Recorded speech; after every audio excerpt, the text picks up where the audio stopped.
सभी लोगों को नमो बुद्धाय जय भीम। आजकल हम देख रहे हैं कि हमारे समाज में जो मृत भोज है, ये बहुत तेज़ी से चल रहा है। जबकि हमारे समाज में जन्मे महापुरुष सभी ने इनका विरोध किया है। चाहे संत रविदास जी हों, चाहे बाबा साहब डॉक्टर बी आर अम्बेडकर हों, चाहे ज्योतिराव फुले हों, चाहे ललित सिंह यादव हों, और सभी ने इनका विरोध किया है कि ये जो मरने के बाद भोज का कार्य करते हो, लोगों को खाना खिलाते हो, उसे तुम दावत बोलते हो, ये बहुत घिनौना कार्य है। सबने इसका घोर विरोध किया है। यहाँ तक बहन मायावती जी के जो ऑटोग्राफी मैंने पढ़ी है सफ़रनामा, उसमें उनमें ज़िक्र किया गया उनके जो दादा थे, उनका नाम था मंगल सेन। उन्होंने भी अपने जीवन काल में ही अपने बेटे से कह दिया था, यानी कि बहन मायावती के पिताजी से कह दिया था, जिनका नाम था प्रभुदास, उनसे अपने जीवन काल में ही कह दिया था कि मेरे मरने के बाद ना तो मेरी अस्थियों को गंगा में बहाना और ना ही मेरे मरने के बाद लोगों को खाना खिलाना, किसी प्रकार का मृत्यु मत करना। लेकिन हमारे समाज में फिर भी लोग बढ़ चढ़ करके इसके करते जा रहे हैं। इसका कारण क्या है? इसका कारण विशेषकर एक ही आता है, जैसा कि बाबा साहब ने कहा था, जुल्म करने वाले से जुल्म सहने वाले ज़्यादा गुनहगार होते हैं। तो ये जुल्म जो करता है, जो कार्य करता है, वो तो कम गुनहगार है, ये सहने वाला है, यानी कि हम जो कहते हैं वो जो खाने वाले लोग हैं, वो ज़्यादा गुनहगार होते हैं।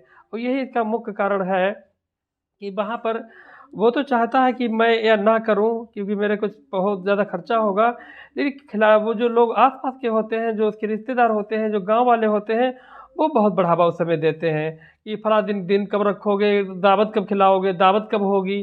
कितने पैरासाइट लोग मुझे दिखाई देते हैं, बहुत मुझे अजीब लगता लगता है कि वो उनके तो सही से आँसू नहीं थम पा रहे हैं, सही से सोच विचारने का उनका समय नहीं होता है, लेकिन वो उसके जैसे संस्कार हो जाता है, उसके बाद तुरंत उसको उत्साहित करते हैं कि भाई दिन कब रखोगे, उसके बाद अच्छा अगले दिन उस दिन दावत रख दो सीधे। तो अनाउंस भी कर देते हैं, बृहस्पति को बाल बनेंगे, शुक्रवार को दावत होगी।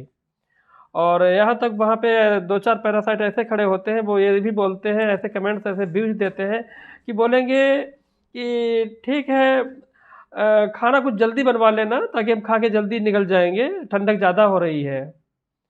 कितने अजीब से लोग लगते हैं, भुक्कड़ होते हैं, ये खाने वाले ही होते हैं, पेटू होते हैं, इस तरीके के लोग। और ऐसे जो भुक्कड़ पैरासाइट भुक्कड़ ये कभी समाज के ना समाज के कार्य में आते हैं, ना तो समाज के बुराइयों को दूर करते हैं, बल्कि इन बुराइयों को और बढ़ाते रहते हैं। तो मैं भी इन कार्य से बहुत से विरोध में हूँ, और आप लोगों से सबसे अनुरोध है कि ऐसे कार्यों में ना तो भाग लें, ना तो किसी को उत्साहित करें करने के लिए, बल्कि अगर घर पर किसी की ट्रेजेडी हो जाती है, उसके घर पे जब बाद में परित्राण पाठ वगैरह किया जाता है, उसमें जाएँ, व्हाइट कपड़े पहन कर के जाएँ, घर से फूल लेकर के जाएँ, और हो सके उनके ट्रिब्यूट के लिए कुछ पैसे उपहार के रूप में दे के आएँ। यही अच्छी उनके लिए एक अच्छा तरीका है, एक अच्छी श्रद्धांजलि होगी। धन्यवाद।